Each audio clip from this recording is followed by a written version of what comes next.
Siku ya leo tunaongea juu ya tumaini katika kitabu cha Samueli wa kwanza 1 kuanzia hapo 6. Urundi uruke chapter, the same chapter verse 13 mpaka 17. Tunaongea juu ya mtumishi mmoja katika Biblia, alikuwa anaitwa Elikana na alikuwa na mabibi wawili. Wa kutoka alikuwa anakaa upande wa Rama, akiwa kijana wa mzee alikuwa anaitwa Jerohamu, na alikuwa na mabibi wawili. Hao mabibi wawili walikuwa na hali ya kuvurutana, sababu mmoja alikuwa na watoto, mwingine alikuwa na watoto. Penina ndiye alikuwa anaitwa wa kwanza, wa pili alikuwa anaitwa Hana. Na Hana alikuwa ana mtoto, lakini Penina alikuwa na watoto wengi. So Hana alikuwa anachekelewa kila wakati. Narudi tena, kunakuwa na ile hali ya kuhudhiwa usiku na mchana. Kwa hivyo Hana alikuwa kila wakati anachekelewa sababu ya kukosa mtoto, na kwa ajili ya ile hali ya kukosa mtoto akawa Hana analia sana. Huyu naye Penina kila siku ni kumdhihaki. So Hana kitu kile alisimama na kitu tunaita tumaini. Halijua siku moja ama siku atapata watoto, hata kama anachekelewa. Hakuna kitu kibaya kama kukosa au kuwa barren. Wakati mwingine unakuta ya kwamba mwanadamu anapitia maneno mbalimbali. Unakuta wakati mwingine kuna kitu haizai, kazi yako ina mazao, ng'ombe zako hazina mazao, shamba lako halina mazao, maisha yako ina mazao. Inakuwa ya kwamba watu wanakuchukua na njia mbaya, unakuta wengine wanakudharau. Kama ni biashara ina mazao, unakuta ya kwamba watu wanaona kama hakuna kitu unaweza kujifanyia. Mifuko yako ina mazao, unakuta ya kwamba kila wakati watu wakiongea wanaona kama hufikiri, kama una akili, sababu all the time wakati ule mtu hana kitu, au wakati ule mtu aliye maskini, au wakati ule hakuna kitu inasaliwa katika maisha yako, kitu kizuri kinaonekana macho, watu wanaona kwamba ni kama una akili ya kutafuta. Hana akaonekana hana akili, akaonekana yeye kazi yake ni kukula tu, akawa anadharauliwa, lakini bwanake alikuwa anampenda sana. Penina kila wakati ni kumdhihaki, anamwambia una mtoto wewe, kazi yako ni ukula, wewe hujapendwa na bwana yetu, haja akupendi. Kila wakati akawa wewe hakuna mtoto naweza kupata, ikawa kila wakati ni shinda. Lakini maandiko yanatuambia kwamba Penina aliweka tumaini katika maisha yake. Na nakuambia weka tumaini katika maisha yako, hata kama wakati mwingine unaona hakuna mazao inapatikana katika maisha yako. Naweza kuwa kazi yako ina mazao, naweza kuwa familia yako ina mazao, unaona umaskini, unaona shinda zinazidi kuwa nyingi, hakuna chochote unafanya unafaulu. Weka tumaini kwa Mungu aliye juu mbinguni. Hana aliweka tumaini kwa Mungu wake, naye Mungu aliye juu mbinguni alikuwa anamwangalia.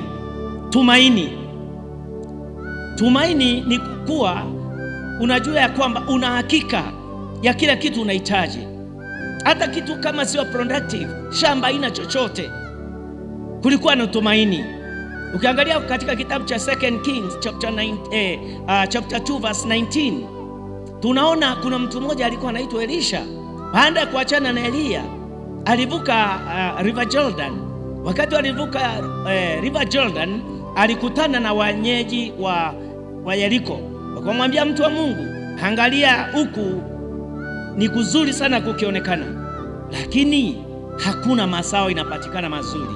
Hapa ni wanyama ni ukufa, mazao hakuna, ni mapooza, kila wakati ndio inapatikana katika nchi yetu. Walikuwa na tumaini ya kwamba one day one time, hata kama hii shamba au hii nchi ya Yeriko, hata kama hakuna chochote ilikuwa inapatikana, walikuwa wanajua ya kwamba siku moja kitu itafanyika. Kwa hivyo walikuwa na tumaini.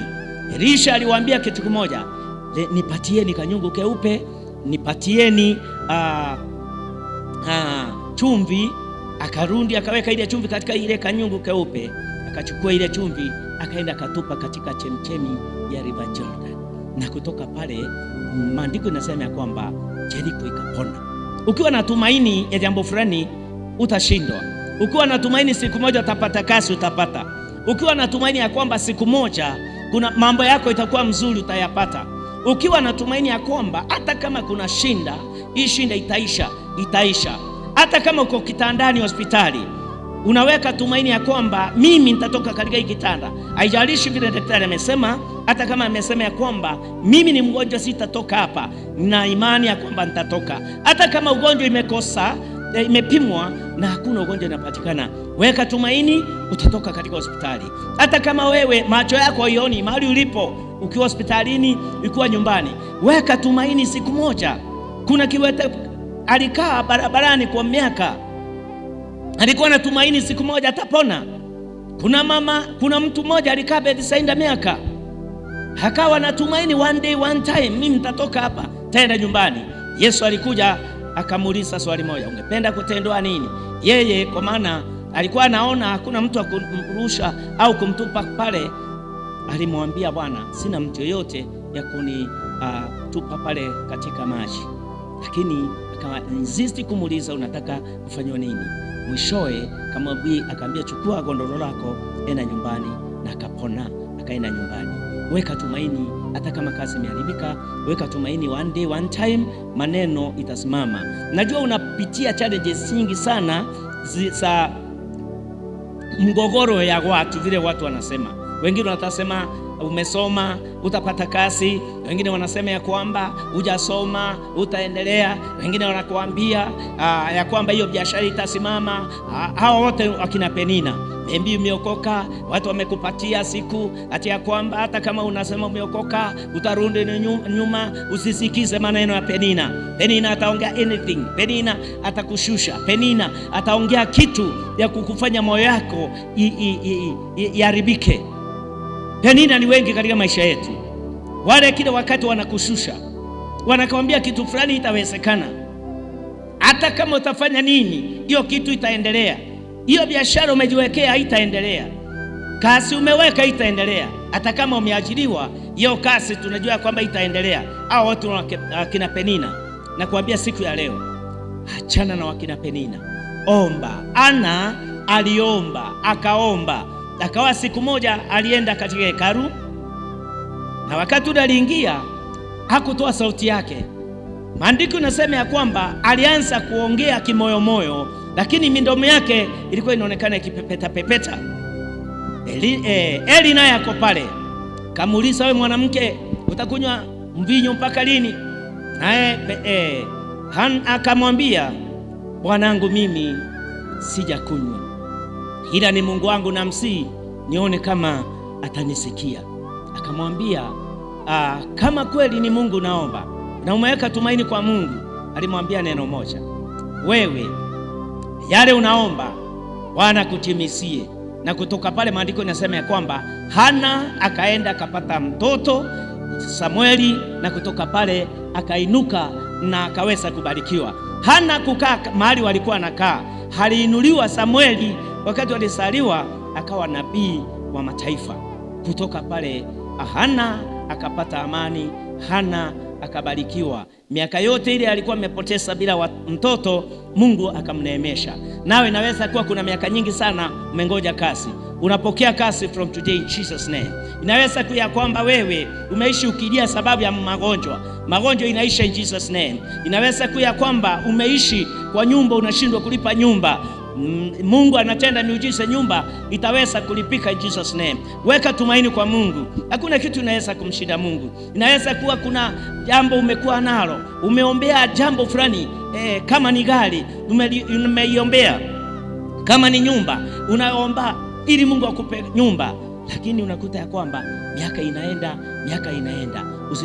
Usikuje kukosa tumaini katika maisha yako. Weka tumaini kwa Baba aliye juu mbinguni. Yesu anakuangalia.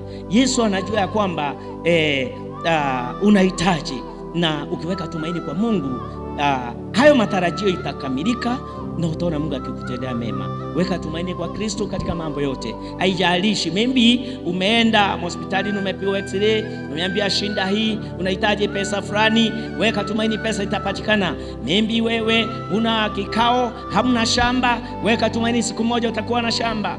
Tuweka tumaini ya kwamba Jehova atakusikia, sababu unaomba. Nenda katika madhabahu, nenda katika hekalu la Bwana, omba.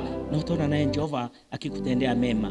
Kuna Mungu aishiye milele, ule anaangalia watu wake. Angalia Mungu na Mungu atakutenda mema. Angalia Jehova, ule aliumba mbingu na nchi na atakutenda. Wewe mwenyewe ni miujiza. Mwanadamu ameumbwa katika kupitia mchanga na akaweka tumaini ya kwamba ataendelea katika maisha yake na ushindi kapatikana. Weka tumaini, usikose tumaini katika maisha yako, na Jehova atakuinua na utabarikiwa. Asante sana. Bwana kubariki na kutende mema.